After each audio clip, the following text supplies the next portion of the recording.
Hello guys, welcome back to organize knowledge channel. और आज की जो वीडियो है उसमें हम डिस्कस करेंगे class 10 science chapter 13 magnetic effects of electric current. इस चैप्टर के जो इम्पोर्टेंट क्वेश्चंस हैं उनको हम आज की वीडियो में कवर करेंगे। और इससे पहले जो चैप्टर है आपके कार्बन है, पीरियोडिक क्लासिफिकेशन है, उसके अलावा रिप्रोडक्शन, हेरिडिटी, वो सारे चैप्टर्स हम ऑलरेडी बहुत ही अच्छी जो है तरह से एक्सप्लेनेशन के साथ हम कवर कर चुके हैं। तो उनका लिंक आपको डिस्क्रिप्शन बॉक्स में मिल जाएगा प्लेलिस्ट का, वहाँ पर विजिट कर आप जो है उनको देख सकते हो। स्टूडेंट्स, वीडियो शुरू करने से पहले चैनल को सब्सक्राइब कर लीजिए, बेल आइकन को भी प्रेस कर लो ताकि आने वाली वीडियोस की नोटिफिकेशन वो आपको समय से मिल जाए। देखिए क्या दिया गया है। क्वेश्चन फर्स्ट है, identify the poles of a magnet in the figure. तो जो आपको यहाँ पर ये फिगर दी गई है इसमें आपको जो मैग्नेट है उसके पोल्स जो है उनको आइडेंटिफाई करना है। तो यहाँ पर इस चैप्टर में आपके लिए जो इम्पोर्टेंट है, यहाँ पर सबसे ज़्यादा इम्पोर्टेंट है कि आपको जो डायग्राम बनाने हैं उनमें एरो का बहुत ध्यान रखना है। ठीक है, तो यहाँ से हम एरो से ही पहचान सकते हैं।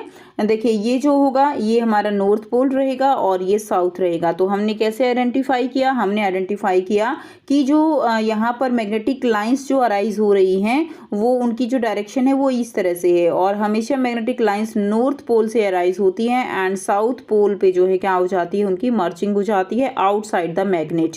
ध्यान रखना है, आउटसाइड द मैग्नेट जो डायरेक्शन है that is north to south and inside the magnet जो डायरेक्शन रहेगी that is south to north.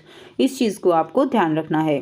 Next question करते हैं। Question number second, state the properties of magnetic field lines. Magnetic field lines की क्या क्या properties रहेंगी?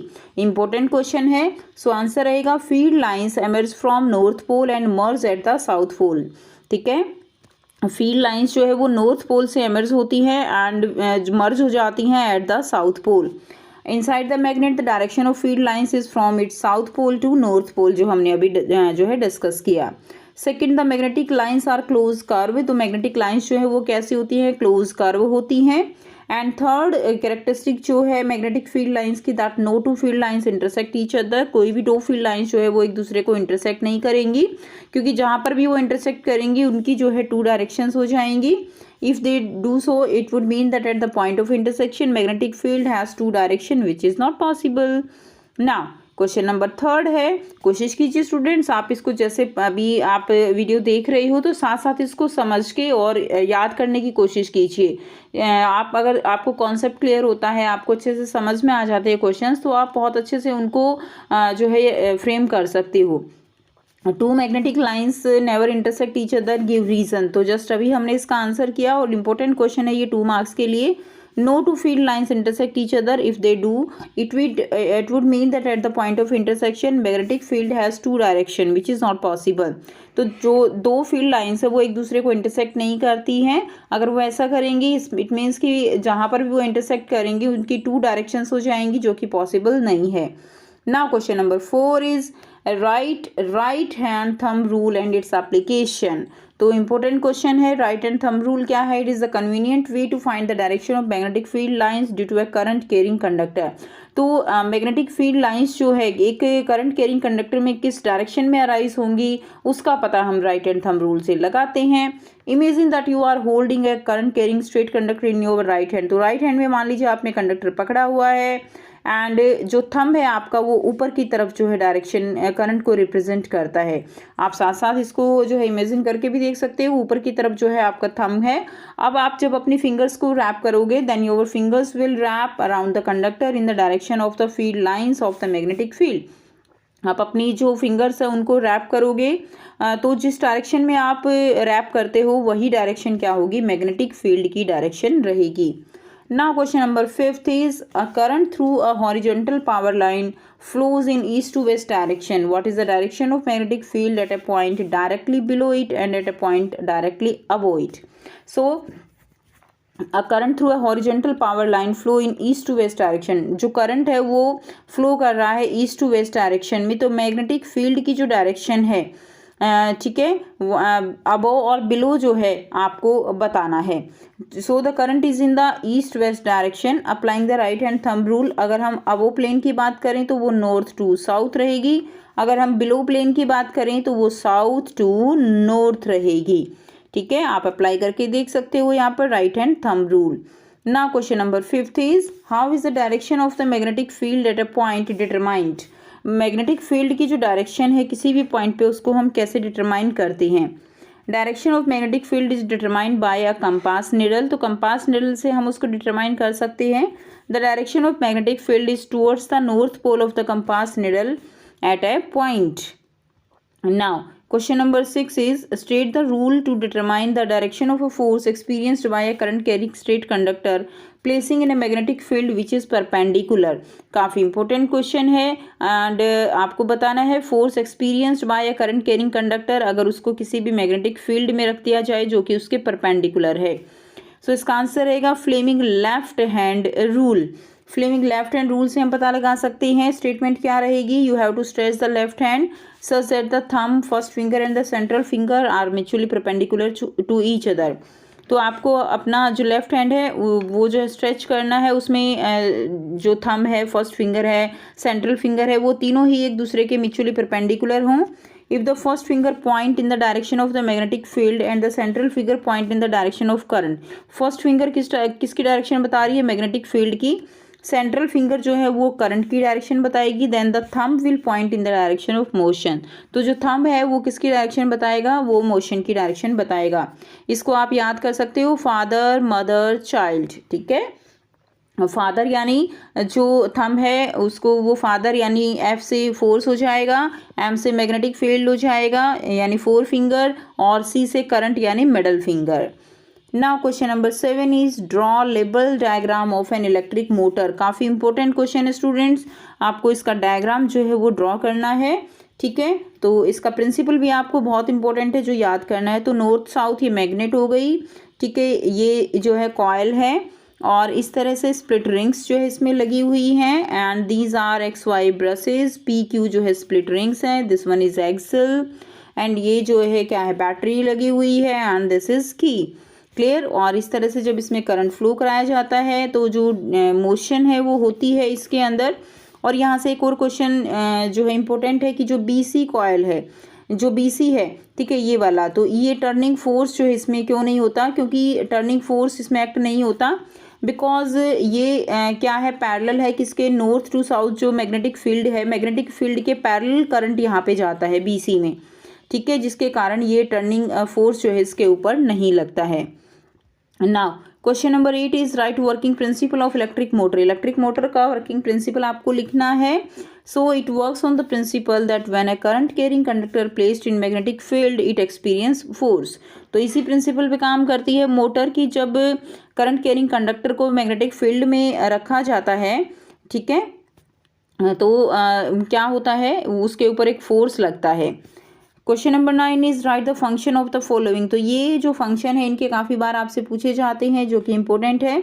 Split ring का function क्या होगा, इट एक्ट एज कम्यूटेटर। ये कम्यूटेटर की तरह एक्ट करती हैं which reverse the direction of the current, जो करंट की डायरेक्शन को रिवर्स करता है। एक्सल ब्रश है, the split rings are placed on the axle which can rotate freely. And next is brush, the outside of the split ring are connected to conducting brushes X and Y. तो split ring जो है वो x and Y brushes से connect होती हैं which ensure continuous supply of current, जो कि जो करंट है उसका कॉन्टिन्यूस सप्लाई जो है वो ब्रशेज देती रहती हैं। देखिए यहाँ से हमने अभी डायग्राम समझा, तो ये जो एक्स वाई है ये कॉन्टिन्यूस सप्लाई रखती हैं करंट की। ठीक है, और स्प्लिट रिंग्स जो है इनमें करंट जो है वो क्या होता रहता है, फिर ऐसे जो है रिवर्स जो है वो होती रहती हैं ये। Now question number 10 is write name of any two device in which an electric motor is used. Two device के नाम लिखने हैं जिसमें इलेक्ट्रिक मोटर यूज होती है। So electric fans, refrigerator, mixer, washing machine, computer, MP3 player etcetera. ठीक है, तो ये जो है आप लिख देंगे। Next question number 11, how does the solenoid behave like a magnet. Important question है। Can you determine the north and south pole of a current carrying solenoid with the help of a bar magnet, explain. तो solenoid जो है वो एक magnet की तरह behave करती है, और क्या आप नॉर्थ एंड साउथ पोल ठीक है डिटरमाइन कर सकते हो एक सोलेनॉइड के एक बार मैग्नेट की हेल्प से, explain. So when current is passing through a solenoid coil, magnetic field produced due to each turn of solenoid coil is in the same direction. तो जो यहाँ पर मैग्नेटिक फील्ड प्रोड्यूस होता है एक solenoid coil के अंदर, वो एक ही डायरेक्शन में होता है, और जो कॉइल है सोलेनॉइड है वो एक बार मैग्नेट की तरह ही बिहेव करने लगता है। As a result, the resultant magnetic field become very strong and uniform, and the field line inside the solenoid are in the form of parallel straight line along the axis of solenoid.